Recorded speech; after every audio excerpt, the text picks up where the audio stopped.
Olá, sejam todos muito bem-vindos a mais uma edição do nosso Debate Farol, que faz parte da programação do nosso Farol de Limeira. Hoje eu à distância e lá na bancada meus companheiros, doutor Renan e o Antônio Cláudio Bontorim. Começo saudando o doutor Renan Pérez, analista político e médico, mais uma vez conosco. Bem-vindo, doutor Renan. Bom dia, Beto. Bom dia a todos que nos assistem, nos escutam. Bom dia, Cláudio. Hoje, como sempre, uma honra e um privilégio estar aqui com vocês. Bacana. Meu companheiro Antônio Cláudio Bontorim, bem-vindo, amigo. Um abraço. Um abraço, Beto. Um abraço, doutor Renan. Um ótimo dia a todos que estão nos acompanhando agora pelo Debate Farol e que nós possamos, de fato, levar opiniões e levar informação ao nosso público, né? Informação sempre interessante e informação com muitas opiniões favoráveis, contrárias e sempre respeitando, como é o nosso lema aqui, o direito e a liberdade de expressão. Exatamente, é isso aí. Na abertura do nosso programa, o nosso queridíssimo J. Neto já coloca algumas observações, né? Esse programa não é recomendado para pessoas sensíveis a fortes emoções. É isso aí, teremos muitas hoje, com certeza. Compensação, esse programa é voltado a todos que prezam a liberdade de expressão, o amplo debate e a construção de ideias para melhor convívio social e desempenho de seus representantes públicos. E vamos, logo de cara, a primeira proposta do nosso programa de hoje, e a proposta, se não me engano, é do doutor Renan. Falei para ele que é um tema que dá para a gente explorar, talvez, em um programa inteiro. Já temos aí a primeira pergunta? Abriu aqui, Beto, com toda certeza. Eutanásia, né? Tema extremamente polêmico, um tema extremamente delicado, sensível, que mexe com emoções, mexe com o direito da vida, né, Cláudio? E que, na verdade, tem estado muito em alta, à tona, nos últimos dias, devido a um caso, né, de uma limeirense, agora morando em Minas, né, uma menina que sofre de uma condição física, né, de uma dor incurável, que seria, teoricamente, a neuralgia do trigêmeo, né, e que está fazendo uma vaquinha para arrecadar fundos para conseguir se submeter à eutanásia ou o suicídio assistido, né, na Suíça, país no qual não se configura crime esse tipo de extermínio da dor, né? Então eu achei bem curioso, porque trata-se de uma jovem, né, de 27 anos, né, e que já perdeu todas as esperanças da vida, né? Eu acho que para uma pessoa se submeter à eutanásia, a dar fim à sua própria existência, ela tem que ter perdido toda e quaisquer esperança que lhe reste e qualquer sentido de ser feliz e ter qualidade de vida, né? Então é um tema que a gente vê muito em alta ultimamente, né? A gente sabe que no Brasil o suicídio assistido e a eutanásia são considerados crimes de homicídio, né? E próprio suicídio é atentado à vida, né? Vai contra a nossa Constituição Federal, mas países como a Holanda, por exemplo, desde 2001 é permitido. A Espanha, desde 2021 também, o suicídio assistido e a eutanásia são permitidos. E a gente vê um caso tão próximo da gente, né? Dessa menina que, aliás, estudou comigo, né? Foi minha colega de escola quando estávamos no ensino fundamental, na primeira série, né? Estudamos juntos. Lembro dela com o maior carinho, e ver uma situação como essa hoje comove a gente, né? Não só como médico, mas como cidadão, como limeirense, como pessoa, né? Então é um tema muito importante. Eu queria trazer aqui para ouvir a opinião dos senhores sobre esse tema, né? E até para esclarecer algumas dúvidas, né? Porque muita gente nem sabe o que é a neuralgia do trigêmeo, o porquê da eutanásia, né? Muita gente a gente acompanhou os comentários e as publicações dessa menina, e a gente vê que tem muita gente que mistura as coisas, mas vai para o céu, vai para o inferno, pode, não pode, esse aqui é crime, põe que ela vai estar fazendo uma vaquinha aqui para ir para lá. Como é que fica toda a situação, né? E a discussão é muito mais profunda, né, Cláudio, do que meros comentários. Exatamente. Eu acho que a discussão ela é bem ampla, realmente, né? E nesse caso, eu enquadro aqui a discussão no Brasil como uma discussão mais religiosa do que científica, né? Porque a gente sabe que as religiões cristãs, elas colocam a eutanásia como crime porque na concepção das versões de cada uma dessas crenças, dessas religiões, né? Dessas seitas, em algumas seitas principalmente, né? A eutanásia tira o poder de Deus sobre a vida da pessoa, né? Se ele concebe a vida, então ele deve tirá-la e ninguém mais. Nesse caso, eu acredito que aqui é uma discussão religiosa, já deveria ter sido tirada dessa vertente religiosa, já deveria ter ido para o Congresso, já deveria ter sido aprovada essa lei da eutanásia, porque nós sabemos que tem muita gente em camas de hospitais ou mesmo em home care, né, que não tem mais condições, estão vegetando e poderiam ter essa condição de descanso. E isso não é permitido, isso é considerado homicídio, e nós temos que acabar de vez com essa questão, com esse tabu, né, da eutanásia.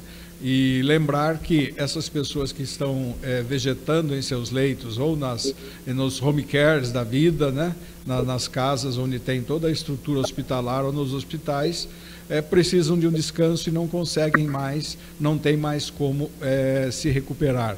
Então fica aquela questão, mas a pessoa está em coma há 20 anos, será que amanhã ela não se recupera do coma? Não, ela já está naquela situação e é praticamente impossível uma pessoa de 10, 20 anos ou até um pouco menos sair de um coma se ela está já em estado vegetativo, né?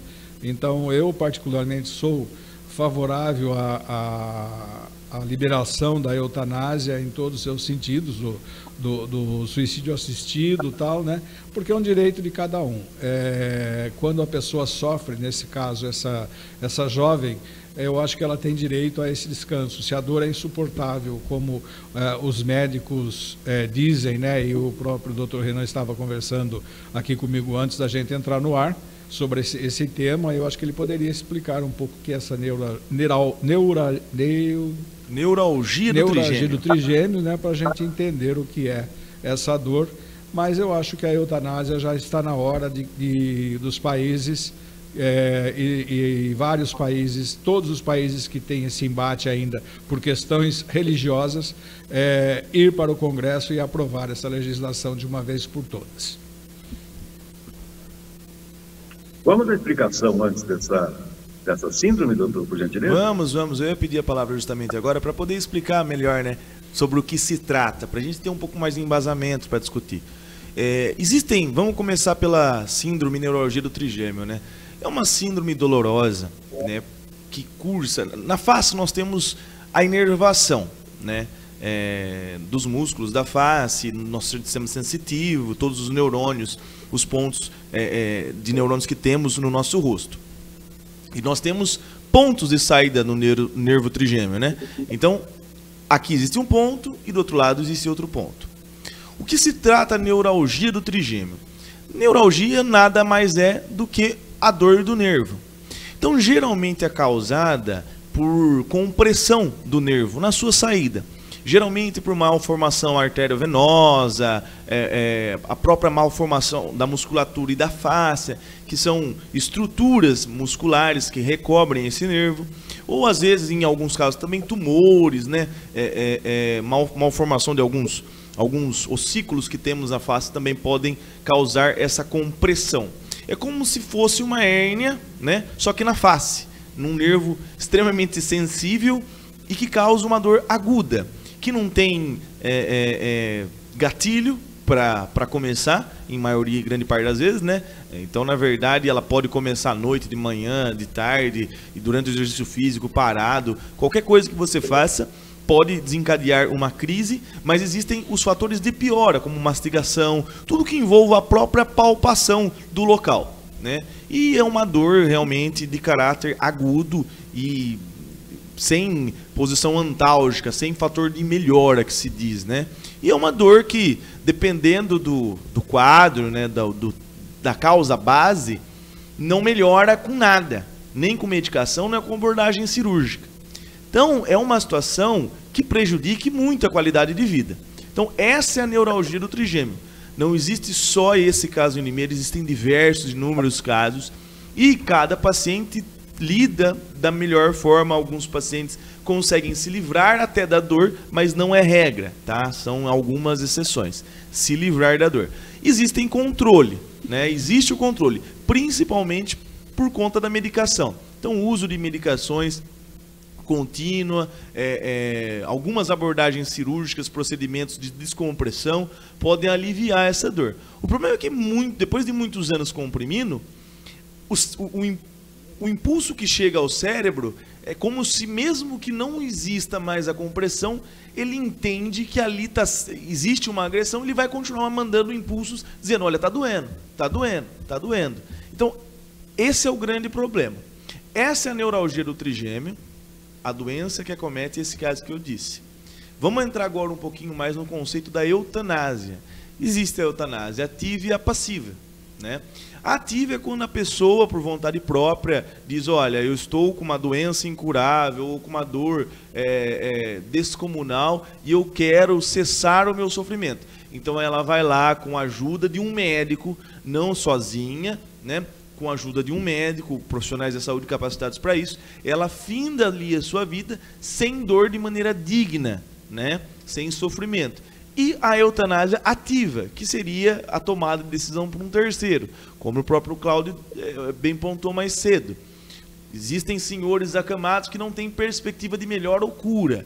O que fazer? Um terceiro, então, tomará a decisão de findar ali o sofrimento daquele ser humano de maneira digna, para que não se postergue mais aquela situação inevitável que seria a morte, ou uma baixa qualidade de vida, né? A gente sabe que a eutanásia, a própria pessoa solicitar ao médico que a injete um líquido que finde ali a sua dor e que para que ela encontre o descanso eterno, é liberada em alguns países, mas a passiva, que seria a ativa, né? A passiva não. Essa, em qualquer lugar do mundo, ainda é considerado um crime, né? Um homicídio. Veja bem, a minha opinião sobre o tema. Como cristão, sou contra qualquer tipo de cessação da condição de viver. Então, em minha concepção, qualquer tentativa de interrupção da vida é algo que vai contra os meus princípios e contra aquilo em que acredito. Mas, ao mesmo tempo, sou médico e vejo que muitos pacientes têm uma qualidade de vida que não existe, em decorrência de doenças terminais e dor, principalmente dor. A doença terminal, o próprio nome diz, ela termina, né? Ela tem um prazo. Quando o paciente chega ao oncologista, por exemplo, diz que o doutor tem o câncer de pâncreas, o oncologista vai fazer uma avaliação e vai estimar um tempo de vida, com ou sem tratamento. Sem tratamento, um exemplo, você terá 1 ano de vida. Então aquilo se finda em 1 ano, dolorosamente, com sofrimento, obviamente, mas se finda em 1 ano. O problema são as dores crônicas e incapacitantes, justamente no caso dessa menina, né? Que tira dela qualquer poder que ela tem sobre o próprio corpo. Ela não sabe como o corpo dela e a mente vão reagir amanhã. Se ela mentalmente estará bem no dia de amanhã. Se ela vai poder acordar, se levantar, levar a filha na escola, o filho na escola no dia de amanhã. Esse tipo de dor, eu acho que assim, seria muita prepotência da minha parte dizer, olha, tem que fazer ou não tem que fazer. Não, eu acho que é uma discussão muito longa, que precisa de muitas cabeças pensantes para se chegar numa conclusão.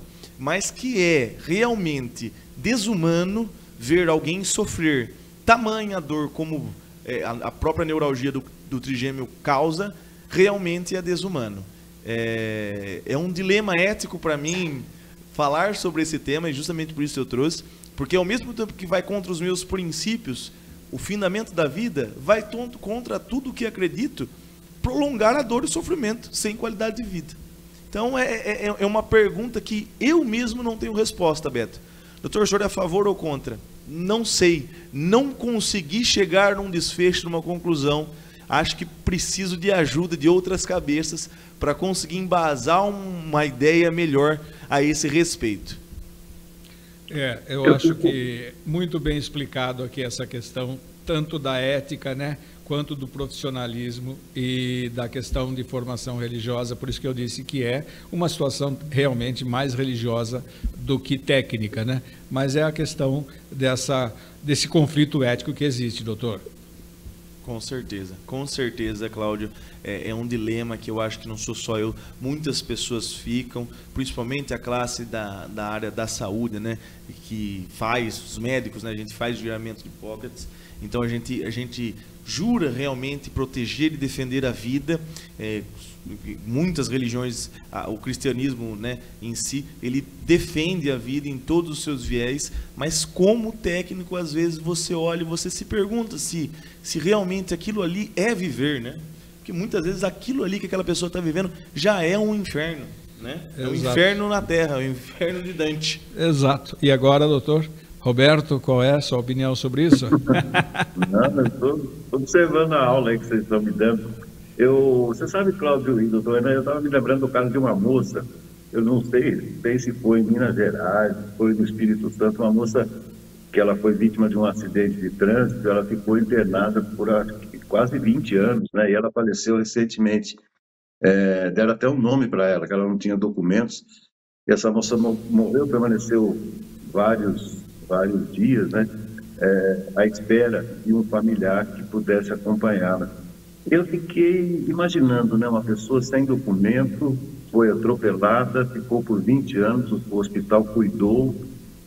Enquanto vocês falavam, eu não sei, tudo que se aplica em outros países, eu acho que não se aplica necessariamente aqui no nosso país. Infelizmente, ainda nós somos o país do jeitinho, nós somos o país da justiça acionada a todo momento, a todo instante.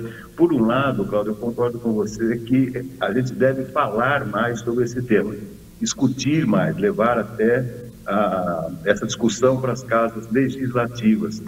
Mas eu não me animo muito com o nosso país, né? Um país que até pouco tempo atrás as pessoas não acreditavam em nada, depois passam a acreditar em tudo.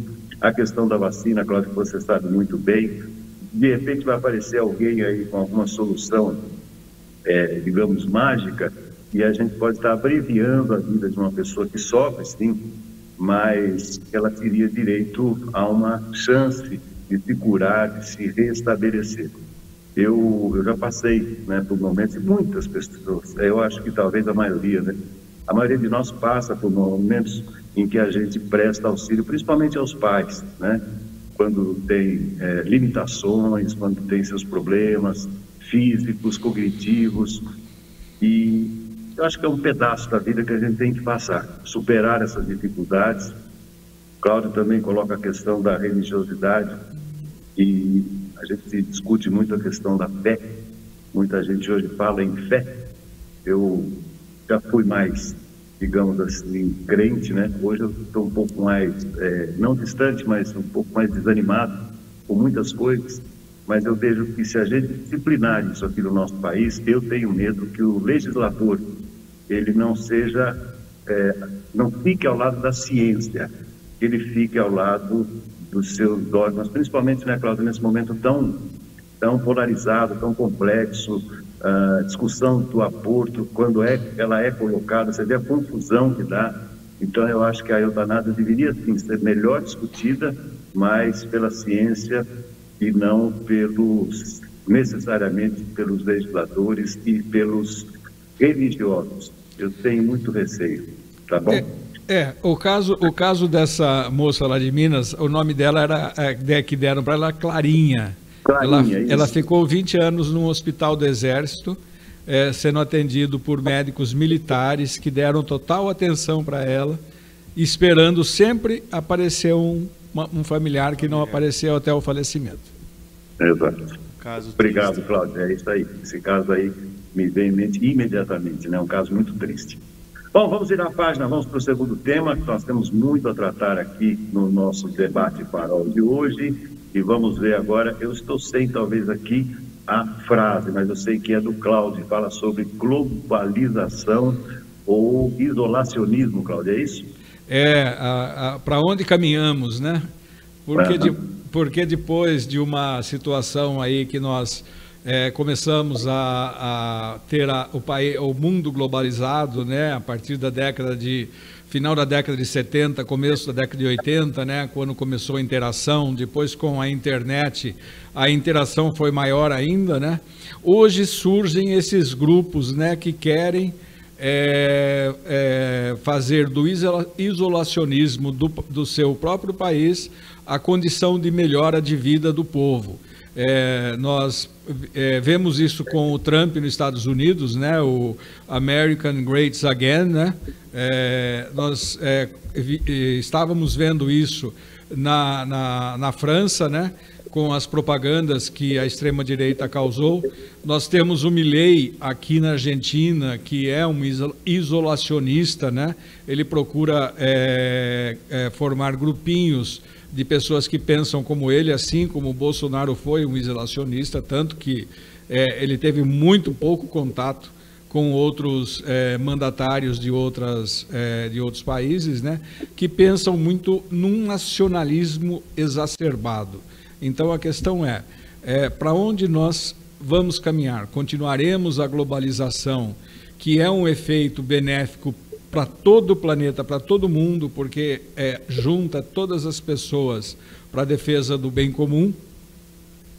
Estou falando apenas do bem comum, não estou falando da questão de guerras, de crimes e tudo mais, né? Eu estou pensando no bem comum. E o isolacionismo que segrega esses países a seus limites, impedindo ou dificultando a entrada de outras pessoas e, com isso, acabando também com a multicultura, né? Que seria a cultura de vários povos dentro de um único povo. Isolacionismo ou globalização, se me permite, já vou pegar o gancho do Beto aqui, Dr. Roberto, do Cláudio, perdão, para falar sobre esse tema, né? O Cláudio citou alguns países que, no seu ver, adotam muito essa doutrina do isolacionismo, né? E de colocar tudo ali, adotar uma técnica de sempre procurar pequenos grupos para impor ideias que talvez não sejam adotadas ou benquistas pela maioria, né? Eu vejo de maneira um pouco diferente. Eu vejo que talvez as pessoas estão começando a entender que se cada um cuidar do seu quintal, do seu gramado, talvez todos os gramados sejam verdes. Sabe aquela frase de a grama do vizinho é sempre mais verde? Mas a dele é mais verde do que a minha porque eu estou sempre olhando a dele e cuido pouco da minha. Talvez, se a gente começar a cuidar do nosso país em primeiro lugar, como, no meu ponto de vista, alguns desses citados estão fazendo, eles estão colocando o país deles, a terra, o povo deles em primeiro lugar. Não em demérito dos outros, mas colocando a sua gente como a sua prioridade, né? Cuidar de casa primeiro, para depois cuidar dos outros. A gente vê isso muito acontecendo com diversos países, inclusive o nosso país, né? Acontece muito isso. A gente cuidava bastante dos nossos vizinhos, em vez de cuidar do nosso povo, né? Eu sempre brinco, né? Tem muita gente, Cláudio, que pega e vai lá para a África para fazer caridade, para adotar um filho, para fazer doação. Gente, por que você vai para a África fazer doação se o seu vizinho de porta está precisando de ajuda e você não ajuda? Então, penso que seja mais nesse sentido. A globalização, ela veio, sim, é uma realidade hoje em dia, tem seus lados positivos e tem seus lados negativos. A globalização trouxe com ela inúmeras consequências. O conceito de tempo ele é extremamente relativo e a gente vê o tempo passando muito mais rápido devido à globalização. Antigamente, para a gente saber de um falecimento que acontecia num estado diferente, era coisa de dias. Quando ficava sabendo? Às vezes anos passavam e a gente não ficava sabendo. Hoje em dia, o Donald Trump apontou o dedo, a gente já está sabendo no segundo seguinte. O Vladimir Putin, cada passo que dá, já apita no nosso celular, no Instagram, no TikTok, no Twitter e por aí vai. Então, a globalização ela traz seus benefícios e traz também seus malefícios. E traz muito isso da gente ver sempre o outro, analisar sempre o outro. Mas eu tenho que pensar no que o outro vai pensar, no que o outro vai falar, de como isso vai impactar no outro. E isso é empatia. Isso, o bom senso impera em qualquer lugar. Ele é sempre bem-vindo.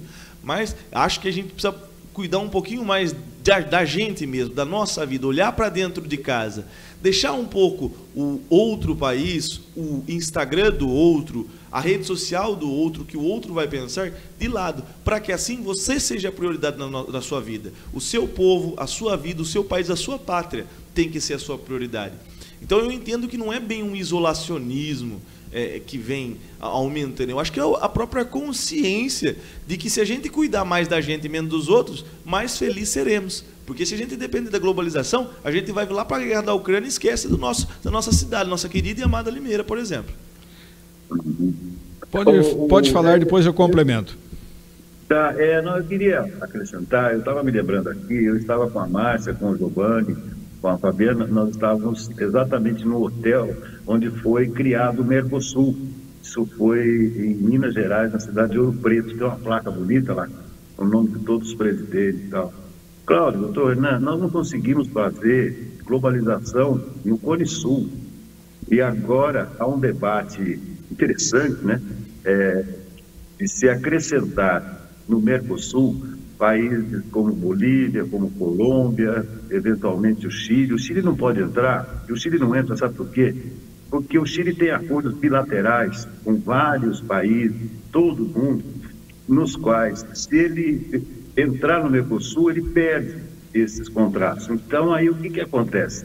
Entre o Chile entrar para o Mercosul e ficar de bem com a União Europeia, com os Estados Unidos, com a Ásia, eventualmente, ele manda o Mercosul ficar quietinho e ele cuida da própria vida.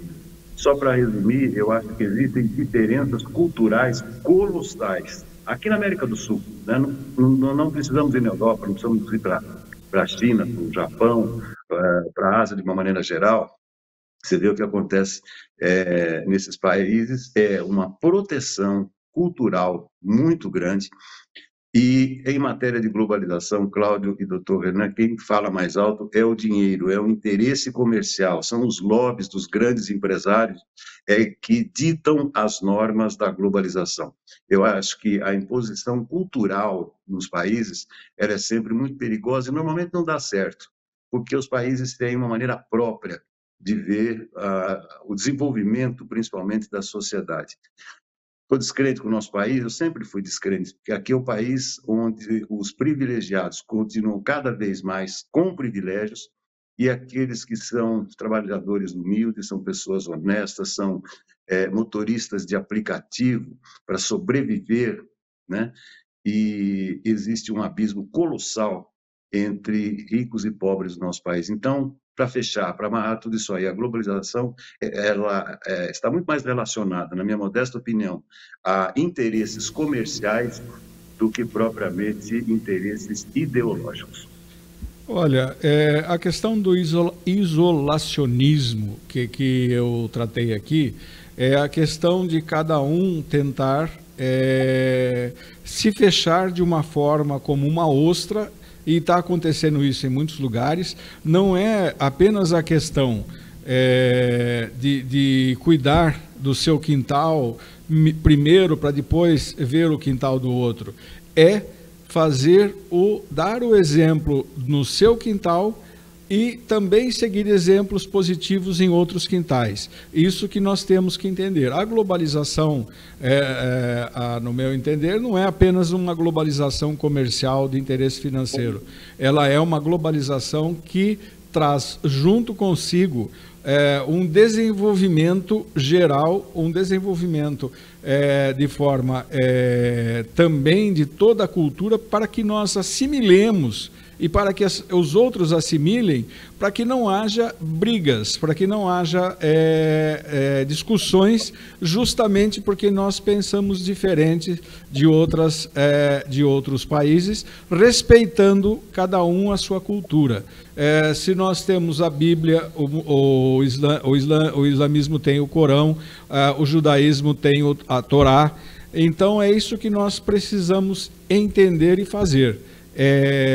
Cada um aprender um pouco mais sobre a cultura do outro e respeitá-la, sem, contudo, isolá-la de forma que ela fique completamente fora de qualquer situação. Nós vemos aí que precisamos sim atender situações, porque uma grande nação, quando ela tem muita pobreza, ela vai continuar sendo pobre se as nações ricas não tiverem condição ou não tiverem interesse em ajudá-la. Então você vê hoje o que acontece com a África, por exemplo, o que acontece com muitos países no Oriente Médio, justamente porque esse isolacionismo é muito mais prejudicial que a globalização.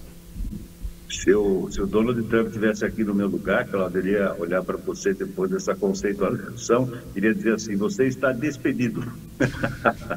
Com certeza, não tenho nem dúvida disso. Você está despedido, tá bom.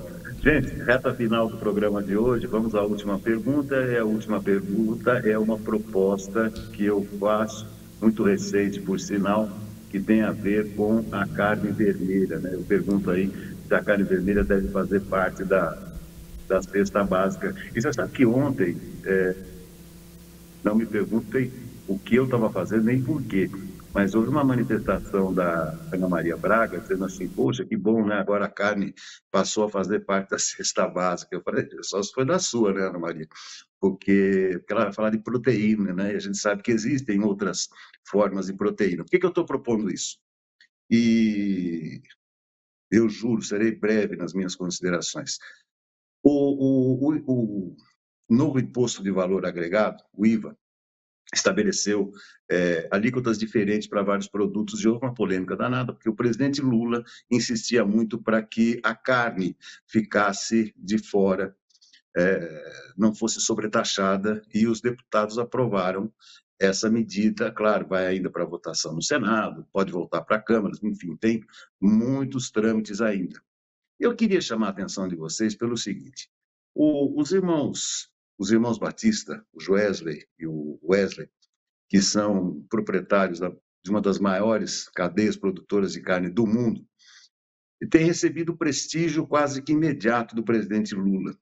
O Lula esteve numa inauguração, se não me engano, no Paraná, de uma planta industrial da JBS para destinar cortes para a China.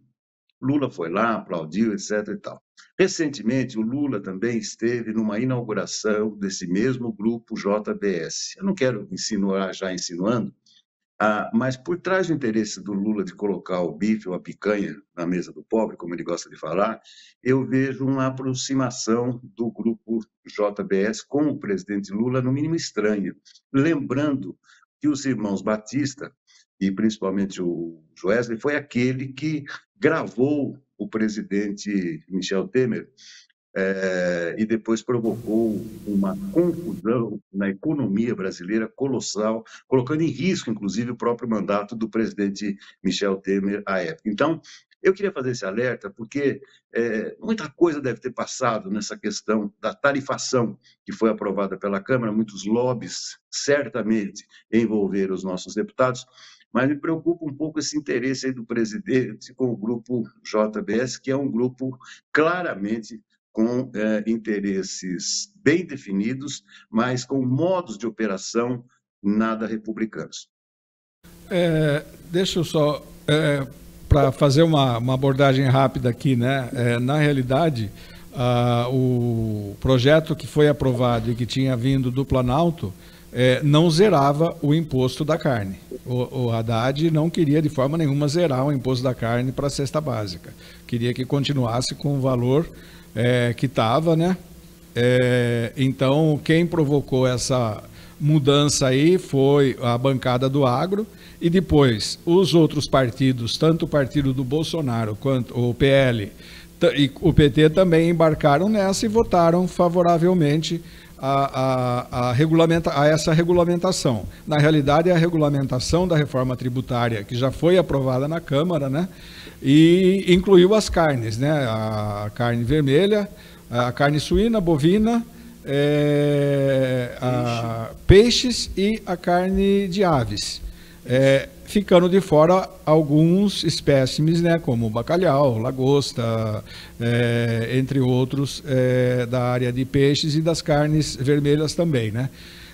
Então, quem provocou essa polêmica toda foi a bancada do agronegócio, a bancada ruralista, né? E o Lira, para não ter uma derrota, porque ele sabia que se ele tentasse impedir, ia ser votado, ia ser aprovado essa alíquota zero, né, da carne,